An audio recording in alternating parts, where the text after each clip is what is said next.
तो let's understand FCFS algo with the help of a numerical. हमारे पास यहाँ पे 4 प्रोसेसेस दे रखे हैं P1, P2, P3 and P4, जिनका हमको अराइवल टाइम और बर्स्ट टाइम दे रखा है। अब जैसा कि नाम से ही पता चल रहा है फर्स्ट कम फर्स्ट सर्व, तो जो प्रोसेस पहले अराइव होगा वो ही पहले एग्जीक्यूट होगा। दैट मीन्स FCFS एल्गो का क्राइटेरिया होता है अराइवल टाइम, और इसका मोड हो गया नॉन प्रीएम्प्टिव, यानी कि अगर कोई एक प्रोसेस को हम एग्जीक्यूट करना स्टार्ट कर देंगे तो जब तक वो पूरा एग्जीक्यूट नहीं हो जाएगा तब तक हम उसको बीच में प्रीएम्प्ट यानी कि रोकेंगे नहीं। तो सबसे पहले हमने यहाँ पर एक गैंट चार्ट बनाया है जिसकी हेल्प से हम प्रोसेसेस को काफी इजीली रिप्रेजेंट कर पाएंगे। तो सबसे पहले हम देखेंगे जीरो टाइम क्वांटम पर कौन कौन से प्रोसेसेस अराइव हुए। तो यहाँ पे हमारे पास P1 ही इकलौता प्रोसेस है जो जीरो टाइम क्वांटम पर अराइव हुआ है। सो P1 को हम इस तरीके से यहाँ पर गैंट चार्ट में लिख देंगे। And because it is non pre-emptive mode, तो हम इसको कब तक एग्जीक्यूट करेंगे, जब तक कि ये पूरा एग्जीक्यूट ना हो जाएगा, यानी कि इसके बर्स्ट टाइम तक। सो 0 से लेके 2 तक हम P1 को एग्जीक्यूट करेंगे। Now we are at 2 time quantum. अब हम देखेंगे 2 पर कौन कौन से प्रोसेसेस अराइव हुए हैं। सो P2 हमारा 1 पर ऑलरेडी अराइव हो चुका है, तो हम P2 को गैंट चार्ट में इस तरीके से लिख देंगे। अगेन इसको हम कब तक एग्जीक्यूट करेंगे, इसके बर्स्ट टाइम तक। So we are already at the 2, इसको 2 तक और एग्जीक्यूट करेंगे, तो it will be executed till 4 time quantum. अब हम 4 पर हैं। अब हम देखेंगे कि 4 पे और कौन कौन से प्रोसेसेस अराइव हुए। तो यहाँ पे कोई भी प्रोसेस 4 टाइम क्वांटम पर अराइव नहीं हुआ है, तो इट मीन्स CPU हमारा 4 to 5 टाइम क्वांटम तक आइडल रहेगा। Now we are at 5। अब हम अगेन देखेंगे 5 पर कौन कौन से प्रोसेसेस अराइव हुए।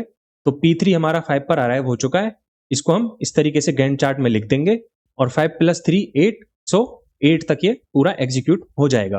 अब हम देखेंगे 8 पर कौन कौन से प्रोसेसेस अराइव हुए हैं। सो P4 हमारा 6 पर ऑलरेडी अराइव हो चुका है, सो 6 यहाँ पे कहीं आया होगा। नाउ P4 को हम इस तरीके से गैंट चार्ट में लिख देंगे, और इसको कब तक एग्जीक्यूट करेंगे, 8 + 4 यानी कि 12 तक। अब बात करें अगर कंप्लीशन टाइम निकालने की, तो गैंट चार्ट में प्रोसेसेस के राइट साइड पे जो भी टाइम आपका लिखा हुआ है वही आपका कंप्लीशन टाइम है। सो P1 के राइट साइड पे लिखा है 2, सो 2 will be the completion time for the P1।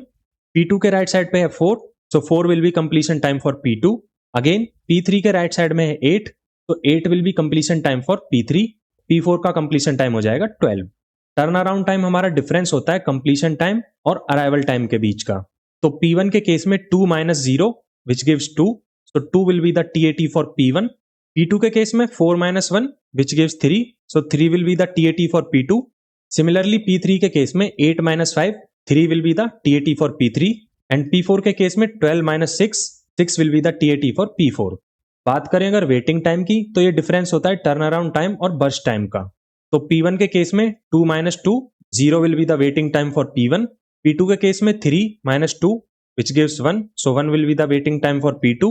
P3 के केस में 3 - 3, 0 will be the waiting time for P3। and P4 के केस में 6 - 4, 2 will be the waiting time for P4। At last हमसे पूछा जा रहा है रेस्पॉन्स टाइम। तो नॉन प्रीएम्प्टिव के केस में रेस्पॉन्स टाइम निकालने का कोई फायदा नहीं होता, क्योंकि वो इक्वल आता है वेटिंग टाइम के। लेकिन how do we calculate response time, ये जानने के लिए हम इसको भी निकाल के देख लेते हैं। तो रेस्पॉन्स टाइम क्या होता है, प्रोसेसेस को CPU पहली बार कब मिला माइनस अराइवल टाइम। तो प्रोसेस को CPU पहली बार कब मिला, ये जानने के लिए हम सिंपली प्रोसेसेस के लेफ्ट साइड पर देखते हैं। P1 को CPU पहली बार कब मिला, 0 पर, और उसका अराइवल टाइम क्या था, 0।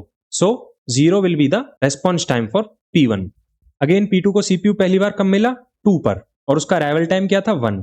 सो 2 - 1 1 which will be the response time for P2।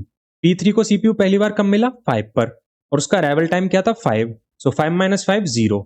Again P4 को CPU पहली बार कब मिला, 8 पर, और उसका अराइवल टाइम क्या था, 6। तो 8 - 6 = 2, which will be the response time for P4। So this was all about FCFS algo. Thank you.